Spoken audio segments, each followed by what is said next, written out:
Nanti kita akan belajar ingin menggunakan aplikasi kode blok. Kita akan belajar bahasa C, nanti bagaimana kita membuat statement-statement tadi. Ya untuk aplikasi ini yang belum punya, nanti setelah ini di-share oleh LU kalian masing-masing. Jadi mungkin untuk pelatihan ini kalian cukup simak aja baik-baik, dengarkan materinya. Oke, lanjut. Ini untuk tampilan awal aplikasi kode blok. Nah, di sini kita create new project ya. Kita pilih konsol, aplikasi, dan kita pilih yang C. Nah, di sini kita kasih nama filenya.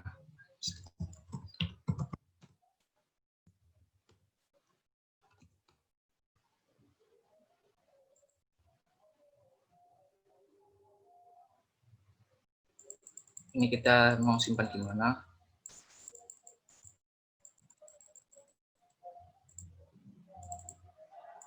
Nah, oke. Ketika sudah ditentukan penyimpanannya, kita next saja dan finish.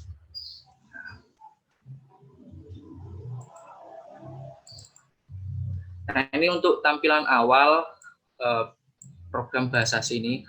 Di sini udah ada programnya. Simple ini cuma nampilkan hello world. Coba kita jalankan dulu ya.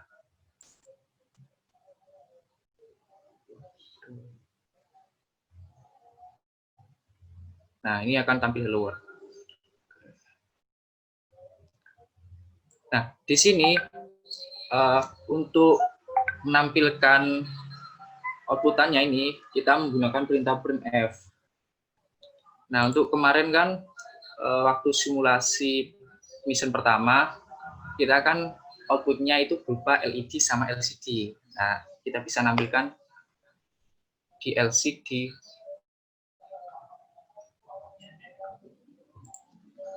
Kita bisa nampilkan di LCD dan outputnya kita bisa langsung tahu hasilnya pada LED nanti kondisinya seperti apa.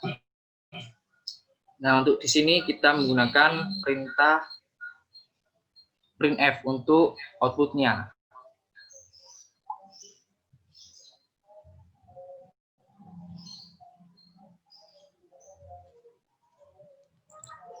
Nah, sebelum kita ke perintah input output, kita perlu mengetahui beberapa aturan yang harus kita tulis dulu sebelum kita menulis program. Ya, di sini gini. Ketika kalian waktu sekolah dulu ya, mungkin ada seperti ini.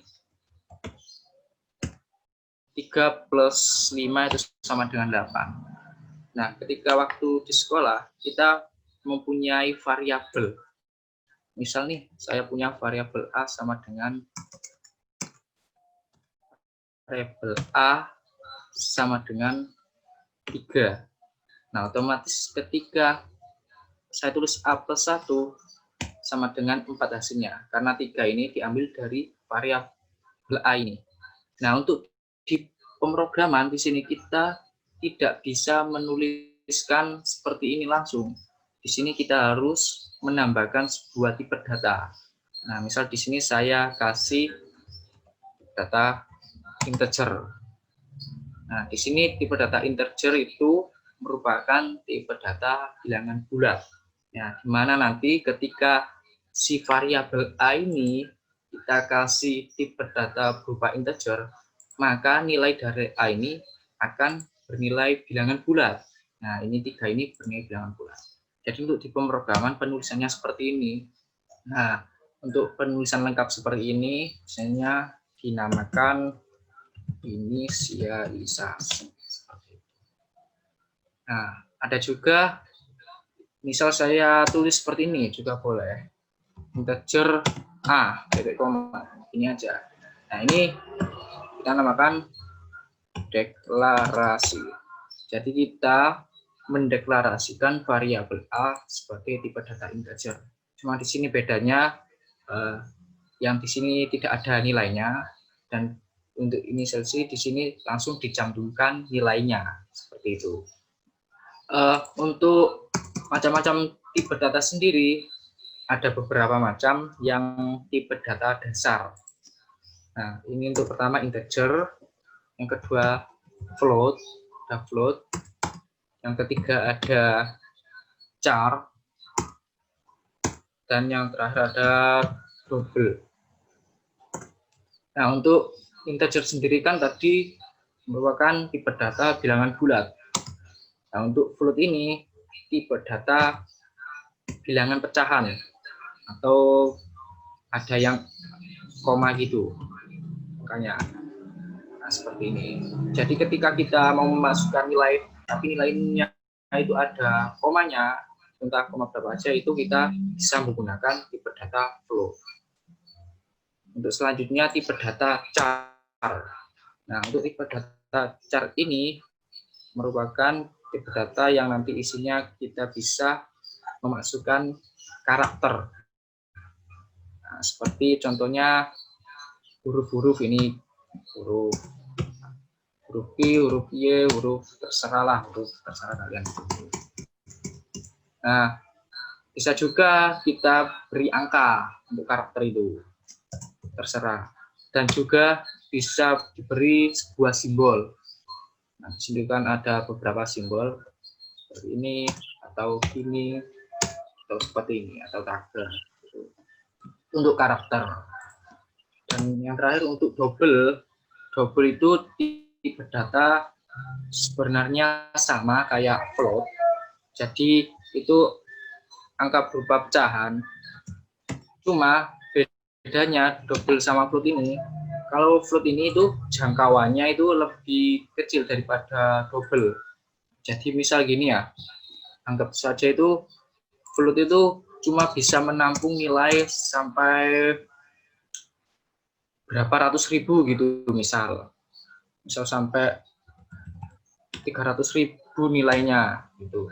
Nah, kalau sedangkan double itu nilainya bisa sampai jutaan gitu. Untuk nilainya sendiri itu jadi lebih besar dari double daripada float. Nah, ini sama-sama memakai nilai pecahan.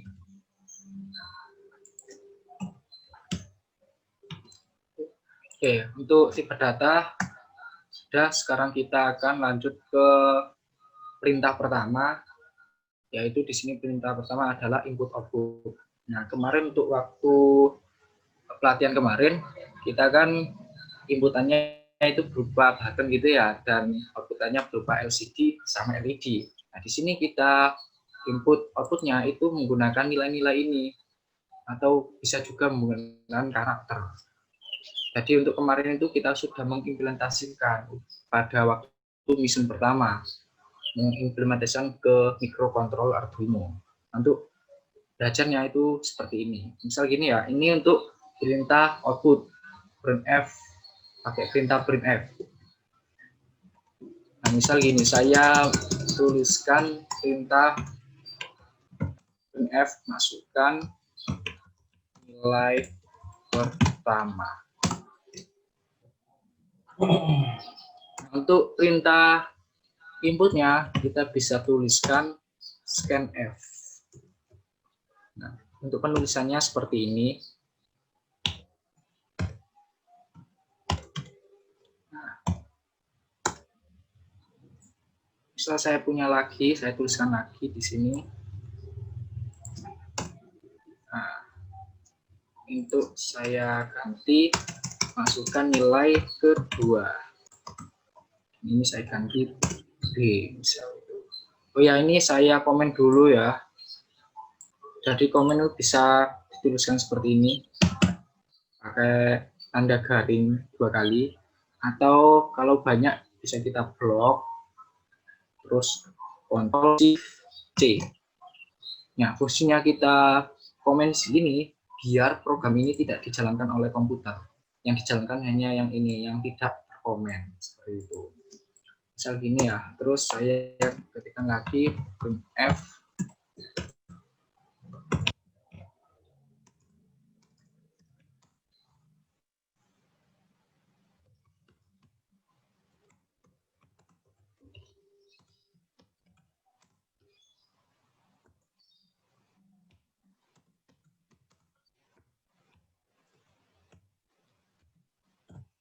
Nah, seperti ini.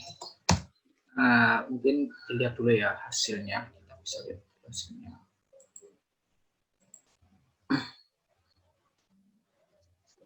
Apa mungkin? Oke, sorry. Ini kita kasih dulu.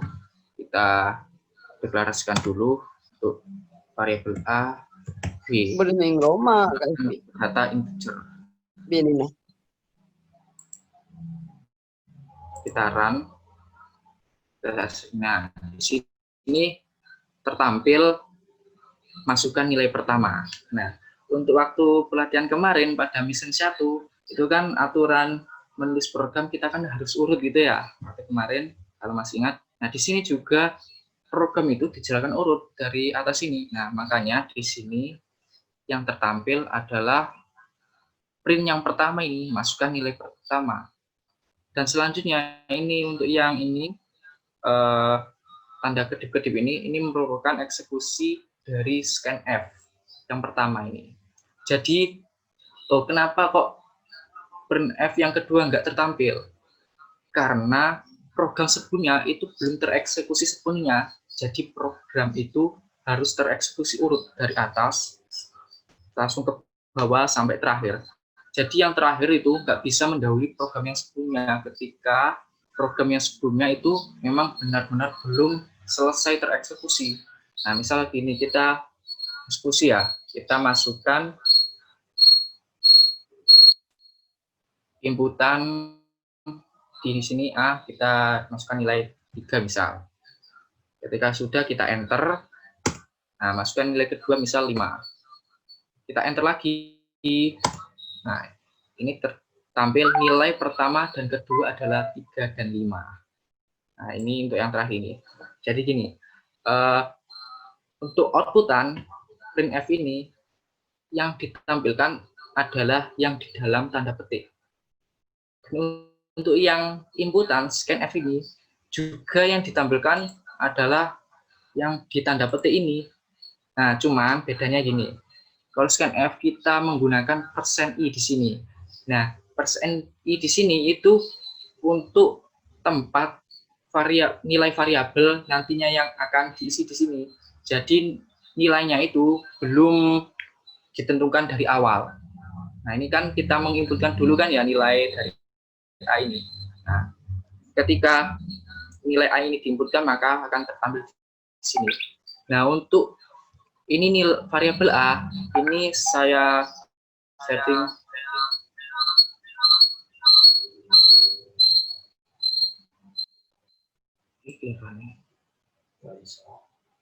gak tertampil.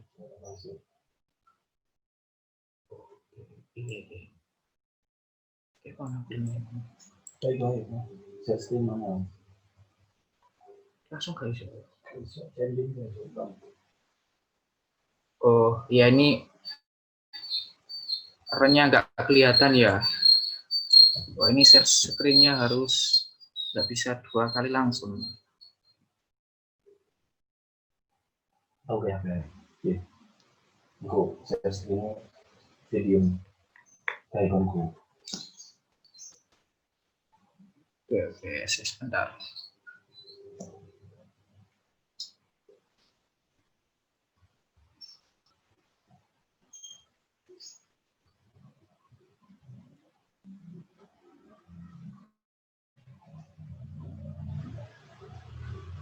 Untuk share screen-nya tuh cuma 1 ya.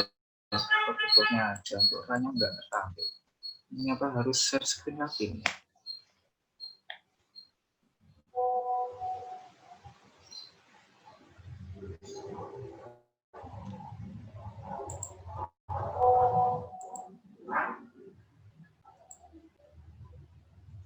Gimana?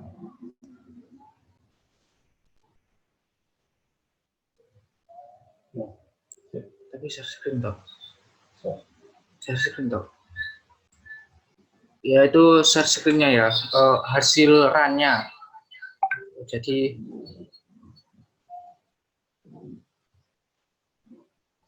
tadi kan ada itu ya untuk outputnya printf yang di dalam tanda petik 2 itu yang tertampil ini awal ini. Jadi untuk yang mungkin saya ulangi aja ya dari awal. Sebentar.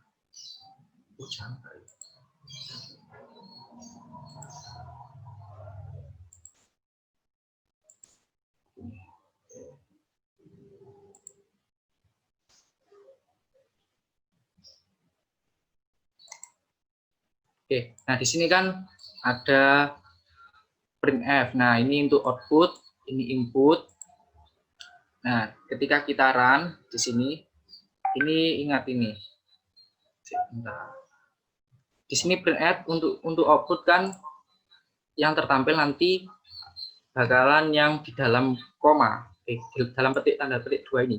Dan untuk scanf sendiri yang tertampil di dalam petik 2 ini. Nah, cuma bedanya nanti scanf itu yang ditampilkan adalah nilai dari variabel A. Nah, di mana tadi variabel A kita setting sebagai tipe data integer. Nah, di sini tipe data integer itu menggunakan %i.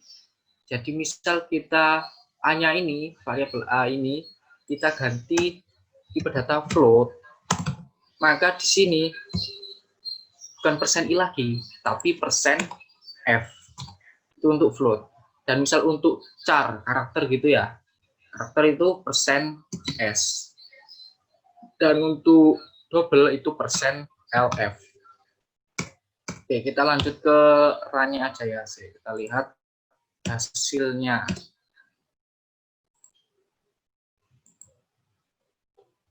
Nah, di sini untuk hasilnya, ya yang pertama dijalankan ada kan masukkan nilai pertama. Ya, jadi di sini yang dijalankan adalah printf yang pertama, output yang pertama. Nah, untuk yang printf yang kedua tidak dijalankan. Kenapa? Nah, karena kemarin kan pada waktu mission pertama kemarin udah dijelaskan kan ya, program itu dijalankan harus urut dari awal. Nah, jadi di sini yang dijalankan dulu adalah printf yang pertama, outputan yang pertama. Nah, yang output kedua kenapa nggak dijalankan? Karena program sebelumnya belum tereksekusi sepenuhnya. Nah, yang program sebelumnya untuk sebelum printf yang kedua tadi kan ada scanf. Scanf yang pertama itu yang nilai A. Nah, ini untuk yang tanda kedip-kedip ini merupakan hasil dari scanf inputan yang pertama tadi. Misal kita masukkan nilai ya, untuk scanf yang pertama tadi, untuk yang nilai A, kita masukkan misal nilainya 3. Gitu. Ketika udah kita enter, maka akan lanjut program yang selanjutnya, program outputan printf yang kedua. Nah, di sini kita masukkan lagi. Nah, di sini ada tanda kedip-kedip lagi. Ini merupakan eksekusi dari scanf yang kedua, yang inputan yang kedua. Misal kita masukkan lagi nilai 5, kita enter. Nah, di sini akan tampil nilai pertama dan kedua adalah 3 dan 5.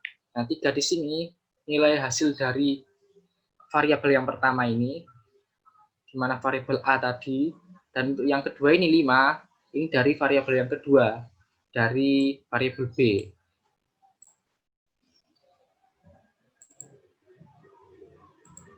Nah, ini kan tadi ya, ini untuk variabel yang pertama A yang kita masukkan pertama, dan ini B yang kita masukkan kedua.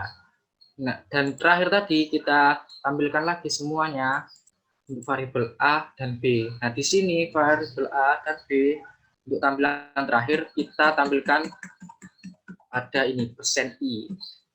Ini untuk %i yang pertama ini untuk variabel A, dan untuk %i yang kedua ini untuk variabel B. Jadi seperti itu untuk sistem input output pada bahasa C. Oke, selanjutnya kita masuk pada kondisi, penyeleksian kondisi. Jadi di sini ada kondisi pertama itu kondisi if else. Misal saya punya gini, A sama lebih besar daripada 3, maka yang dijalankan adalah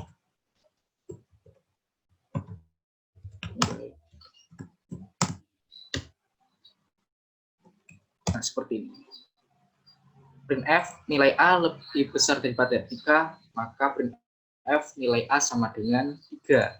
Jika else if A kurang ini gini aja.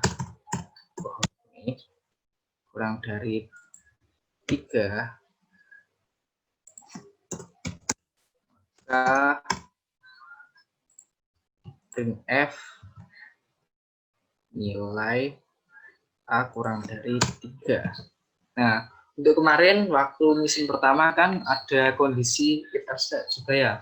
Kemarin kan ketika button bernilai 1, maka akan dieksekusi program yang di dalamnya gitu.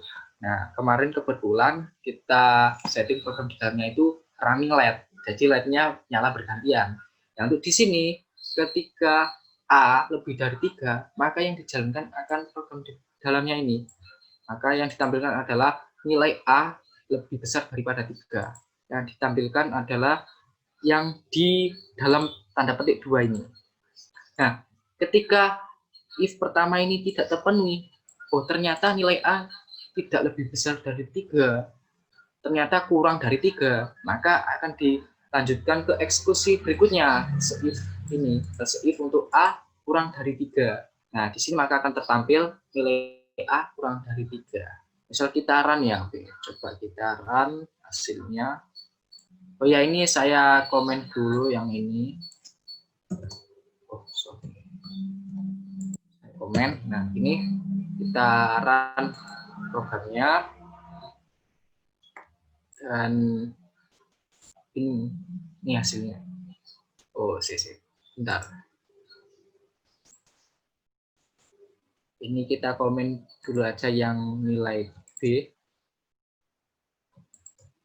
Kita komen. Kita lihat hasilnya.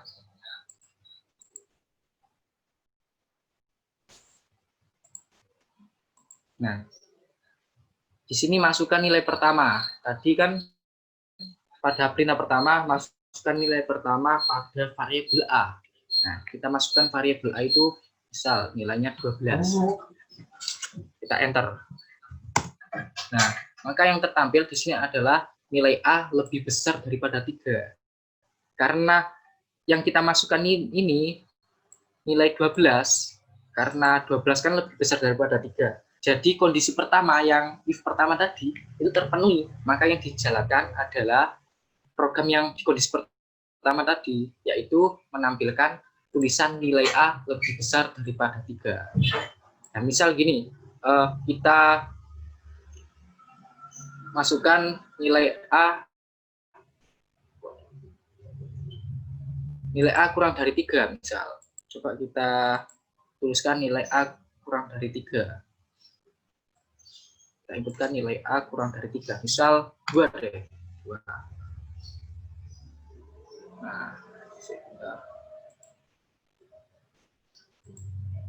Nah, di sini misal kita masukkan nilai A kurang dari 3 ya, misal 2.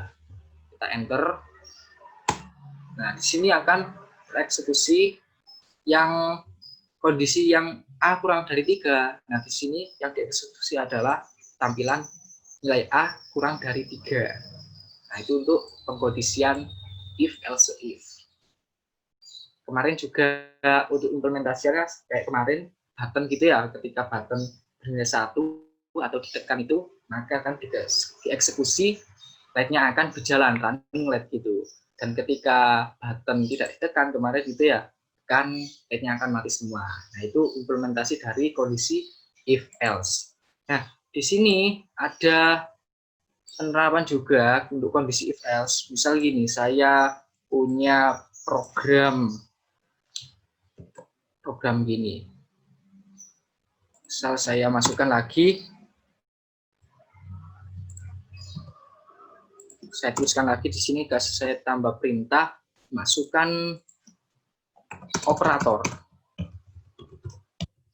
Kita akan buat program kalkulator sederhana ya. Nah, ini kalkulator. Nah, ini saya ganti bukan integer tapi tipe data float, biar nilainya nanti bisa koma. Nah ini saya, karena float, ini saya ganti bukan persen I lagi, tapi tempatnya float itu persen F. Nah di sini saya kasih titik 2. Ya, nanti tahu sendiri lah hasilnya. Untuk ini persen F, titik 2 gini. Nah ini untuk karakter, saya variabel C, saya kasih tipe data char karakter seperti ini. Nah untuk karakter sendiri kan tadi persen S karakter. Nah misal gini, saya mempunyai program ini, misal misal C itu sama dengan ini tanda plus F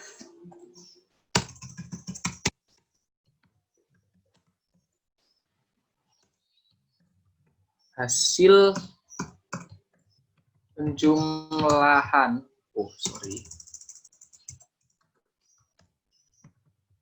penjumlahan adalah persen F. Nah, di sini kita kasih hasilnya adalah D. Seperti itu. Nah, di sini kita kasih lagi tipe data D. Variabel D untuk tipe data float. Nah, di sini kita kasih perhitungan matematika D sama dengan A plus B. Nah, seperti itu. Untuk selanjutnya tinggal saya copy aja sini. Ketika C sama dengan min, maka A min B. Hasil pengurangan adalah seperti ini. Ini saya ganti else if. Ini saya copy lagi, saya tambahi kondisi lagi, dan saya tambah kondisi lagi. Ini untuk karakter yang kali, dan ini untuk yang bagi. Untuk kali, dan ini untuk yang bagi. Hasil pengurangan ini saya ganti hasil perkalian. Ini untuk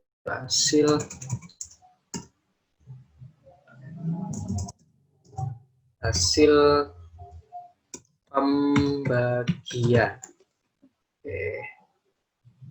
Nah, di sini kita tambah lagi else. Ketika else, saya tuliskan di sini apa ya? Misal anggap aja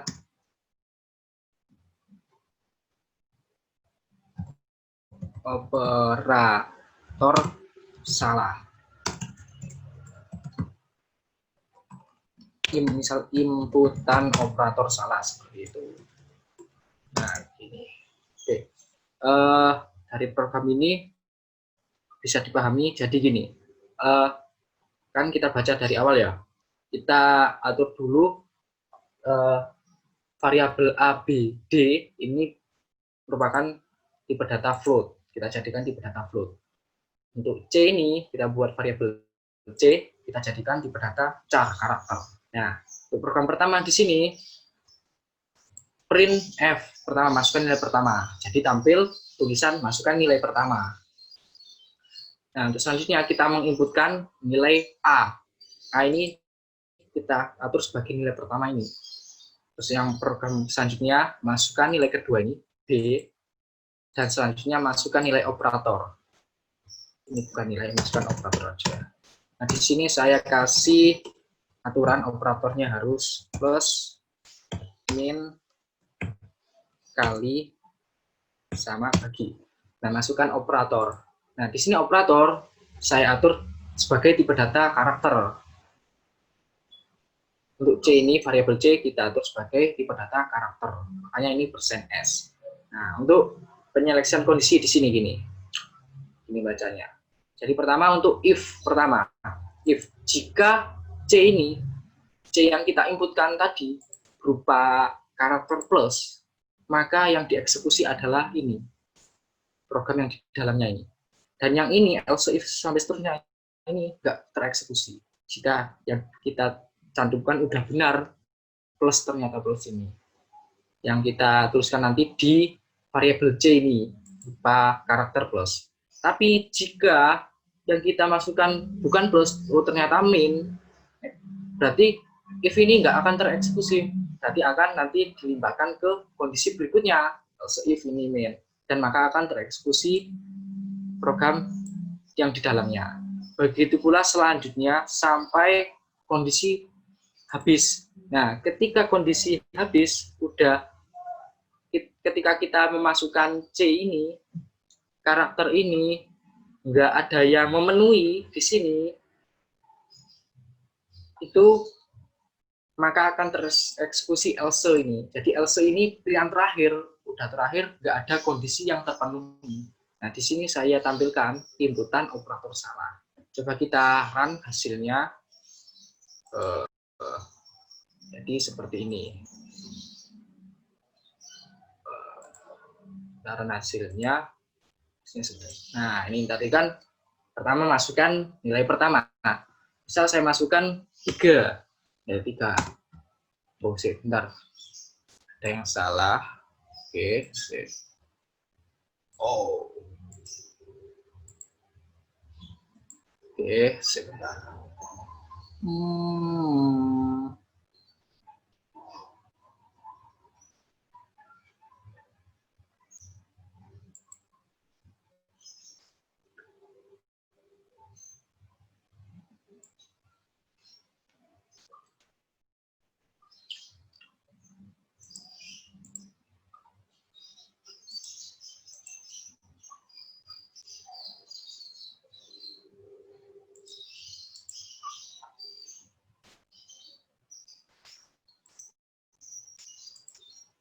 Untuk yang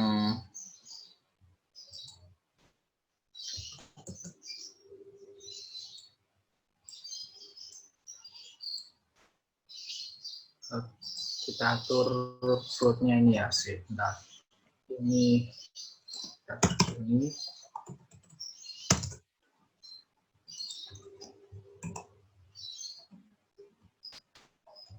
masukkan nilai pertama. Oke.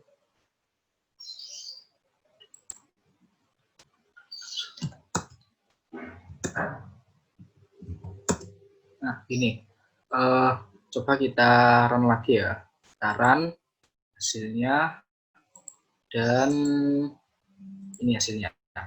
Nah, tadi program pertama kan masukkan nilai pertama. Misal kita masukkan nilai pertama 3. Ini untuk inputannya pertama 3, nilai A. Kita enter, eksekusi program selanjutnya, masukkan nilai kedua. Misalnya kita masukkan nilai kedua adalah 5. Nah, kita enter, eksekusi program selanjutnya. Nah, di sini kita disuruh masukkan operator. Nah, operator misal saya pilih tanda plus deh. Nah, plus. Kita enter.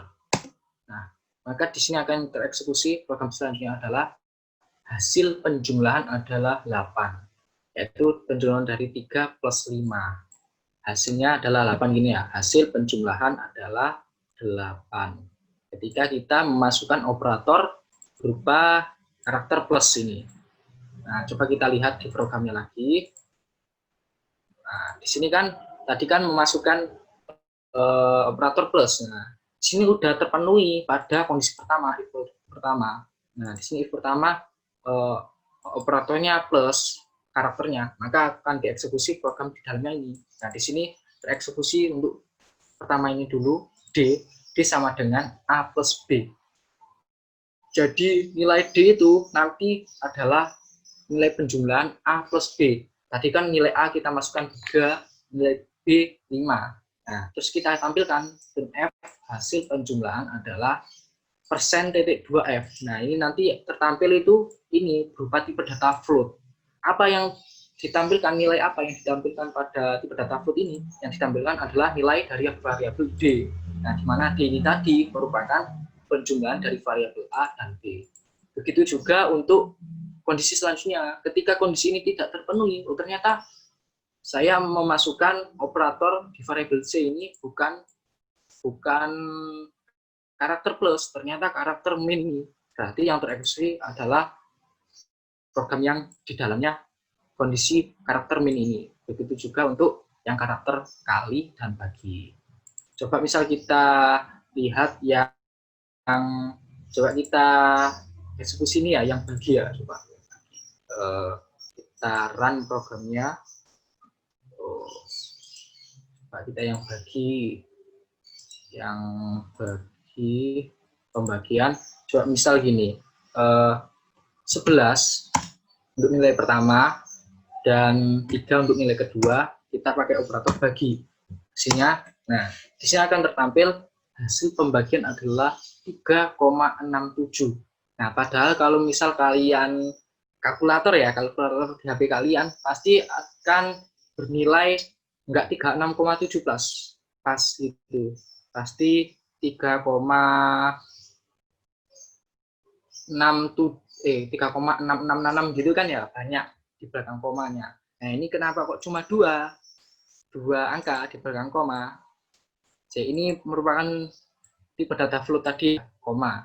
Nah, ini kenapa kok cuma 2 angka di belakang koma? Nah, di sini saya atur untuk ini, yang tampil ini pada kondisi pembagian untuk variabel B, D nilainya nanti kan berupa tipe data float. Nah, di sini saya kasih titik 2, titik terus angka 2. Nah, di sini artinya ketika setelah koma itu hanya ada 2 angka.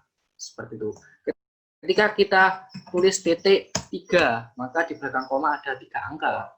Kalau kita tidak kasih titik misal gini, F doang, nah, maka banyak angka di belakang koma.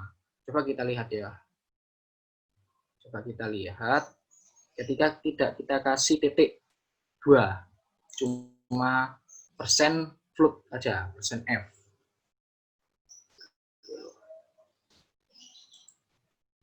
Nah, ketika persen F aja, nah di sini misal ini ya 11, ini 3, ini bagi. Nah, di sini akan banyak, di belakang koma akan ada angkanya lebih dari 1, ini banyak. Jadi itu buat pembatasan tadi, titik 2, persen titik 2 F. Jadi di belakang koma cuma ada 2 angka. Oke, lanjut ke ini untuk kondisi if else, dan kemarin udah diimplementasikan pada microcontroller ya, yaitu inputnya button, outputnya LED gitu, seperti itu. Nah, di sini juga ada kondisi lagi, penyajian kondisi one if else, tapi ada switch case. Nah, misal gini, ini saya komen dulu, kita pakai kondisi yang switch case, misal seperti itu, kita komen, kita pakai kondisi switch case, misal tak taruh sini seperti ini. Nah, untuk switch case sendiri seperti ini penulisannya, switch ini untuk C. Oh iya, ini saya cut aja, saya masukkan di sini. Ini ambil ini. Oke, di sini.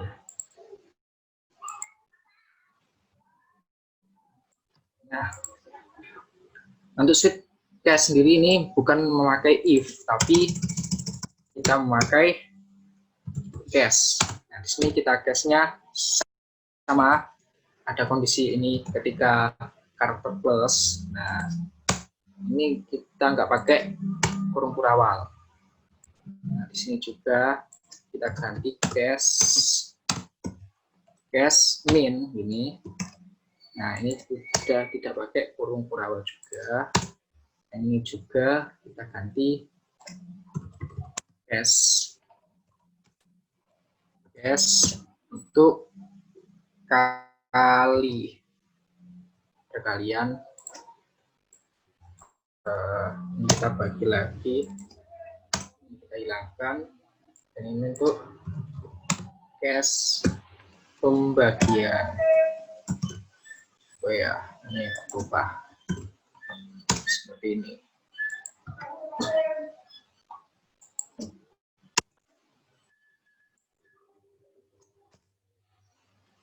Nah, untuk else-nya kita nggak pakai else, tapi ada kita pakai perintah default.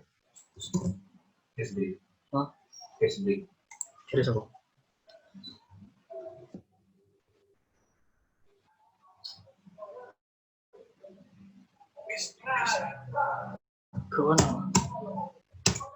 Nah, ini untuk case-nya kita pakai perintah default. Nah, di sini kita tambahkan perintah break ini. Nah, di sini juga kita tambahkan perintah break seperti ini. Ini juga. Nah, ini ketika kita jalankan akan seperti hasilnya seperti tadi kondisi if else. Coba kita jalankan ya. Ini akan sama. Sebentar. Mana ini? Kita jalankan dulu, misal, oke. Nah, misal gini. Nah, jadi eksekusinya akan sama, hampir sama kayak tadi yang kondisi if else. Nah, tapi nanti ada bedanya di sini. Misal kita masukkan nilai 12, terus nilai 5, kita pakai operator kurang. Ya, yang tereksekusi dan hasilnya hasil pengurangan adalah 7. Nah, 7 kan ya, hasil pengurangan adalah 7, dan ini memakai operator min. Oke. Dan sini kita lihat lagi di programnya. Nah, jadi switch case. Switch ini kita yang switch itu adalah variabel C. Nah, jadi variabel C ini nanti kita isi dengan apa? Nah, gitu. Tadi kan kita isi dengan operator karakter min. Nah, maka yang dijalankan adalah case yang min ini. Langsung ke case yang min ini. Dan dijalankan adalah yang program di dalamnya, seperti itu. Nah, ini ada ini juga ada default. Nah, default itu sama kayak else tadi. Jadi ketika else tadi kan kondisi yang di atasnya if itu tidak terpenuhi semua, maka else yang tereksekusi. Nah, di sini ketika semua case ini tidak terpenuhi kondisinya, maka yang dijalankan adalah default ini. Ini yang akan tampil. Nah, untuk switch case sendiri, di sini kita harus menambahkan break. Nah, break ini untuk menghentikan program biar sampai di case ini aja. Biasanya break itu pada akhir case ini. Jadi, ketika dijalankan, ketika case yang ini tadi, misal min ini tadi tereksekusi, terpenuhi, maka program akan berhenti sampai di sini aja, printf. Jadi, nggak lanjut sampai seterusnya sini, sampai ke bawah sini. Itu untuk switch case kita harus menambah break. Nah, jadi untuk materi hari ini tentang ini ya, penyeleksian kondisi. Oke, sebelum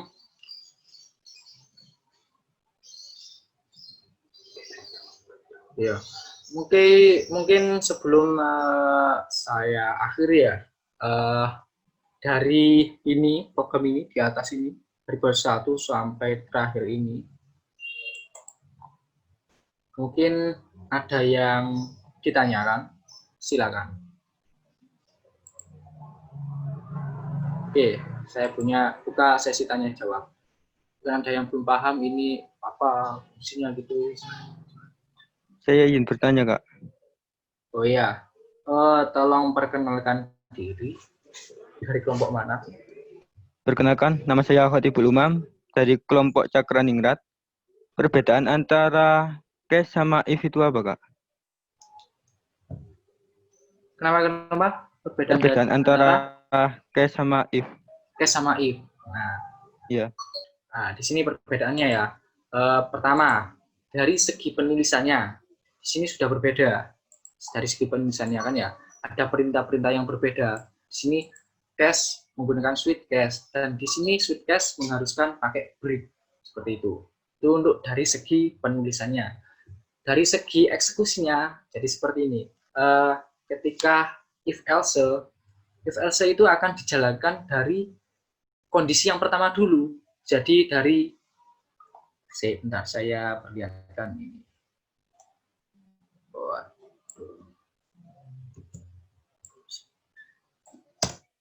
Nah, untuk yang if else itu kondisinya akan dijalankan dari yang atas. Jadi dibaca ini dulu kondisi if yang pertama. Oh, ketika kondisi yang ini terpenuhi, maka akan berhenti di sini, akan dieksekusi langsung ini. Tapi ketika kondisi ini tidak terpenuhi, maka akan dilimpahkan ke kondisi berikutnya, yang kedua ini. Ketika tidak terpenuhi lagi, kondisi berikutnya, dan seterusnya berikutnya gitu. Jadi urut harus dari kondisi yang awal dulu, terpenuhi apa enggak, seperti itu. Nah, untuk yang sweet case itu enggak pakai gitu. Jadi sweet case itu ketika ini sweetnya di variabel C ini udah menyatakan sebuah karakter apa itu, maka akan dieksekusi langsung ke karakter yang dimaksud. Misal kita tadi pilih karakter min gitu ya, jadi langsung dieksekusi langsung ke case yang min ini. Jadi nggak pakai membaca yang ini dulu. Nah, tadi kan if else kan dibaca kondisi pertama dulu. Langsung kalau terpenuhi ya udah, kalau enggak dilimpahkan ke berikutnya. Kalau case sweet case enggak, sweet case langsung yang terpenuhi dari variabel di sini, yang di sweet sini itu apa, langsung itu yang dieksekusi seperti itu. Jadi bisa dibilang lebih cepat sweet case gitu. Oke, mungkin selanjutnya. Saya Kak. Saya Full Rohman dari kelompok Sakera Kak. Ya. Itu yang sweet case Kak ya. Break itu aturan penulisannya sweet case atau ada fungsi lain, ada fungsinya gitu Kak. Gimana? Tolong ulangi. Yang sweet case itu Kak. Break itu apa aturan penulisannya, harus ada break atau ada fungsinya gitu Kak? Nah, ya.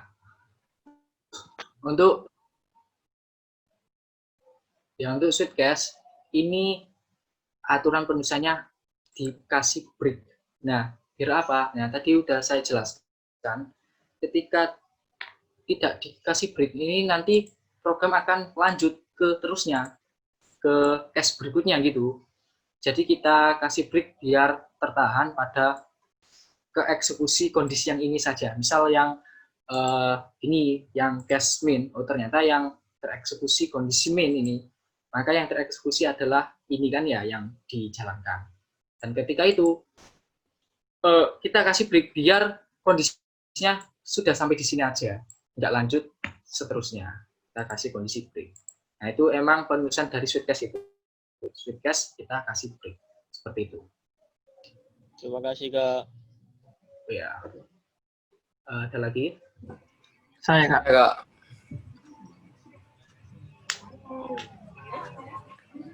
Ya, ayo. Siapa ya? Saya. Ya, silakan.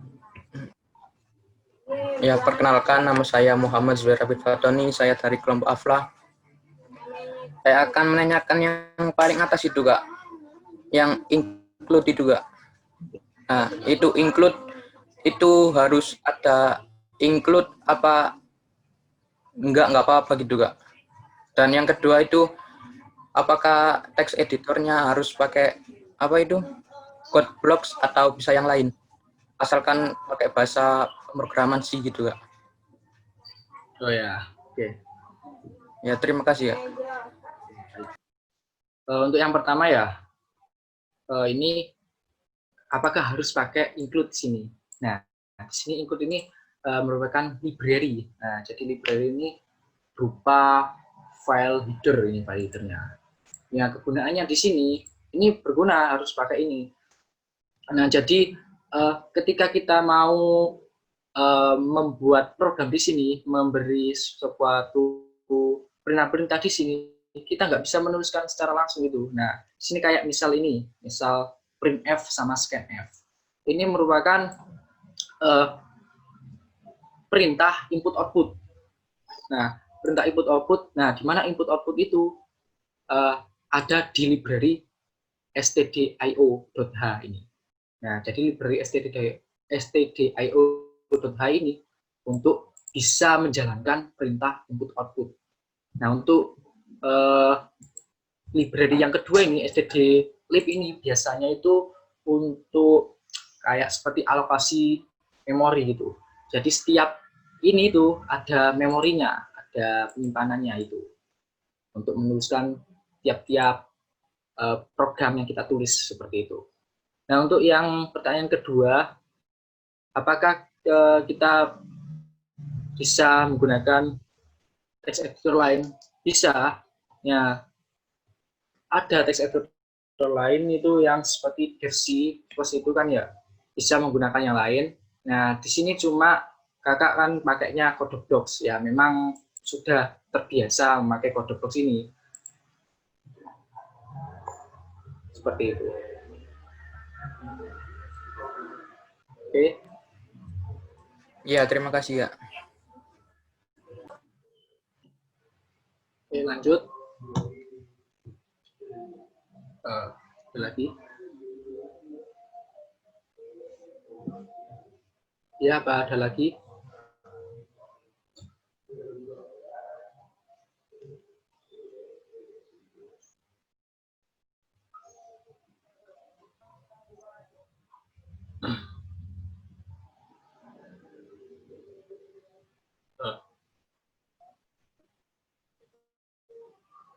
Ada lagi ya?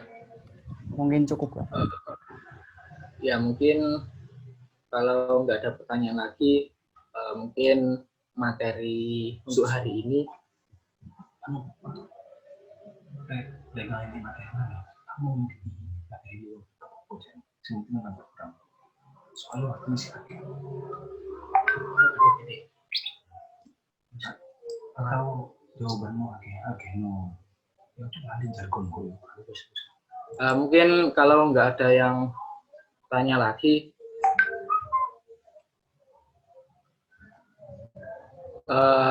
materi cukup sampai di sini ya.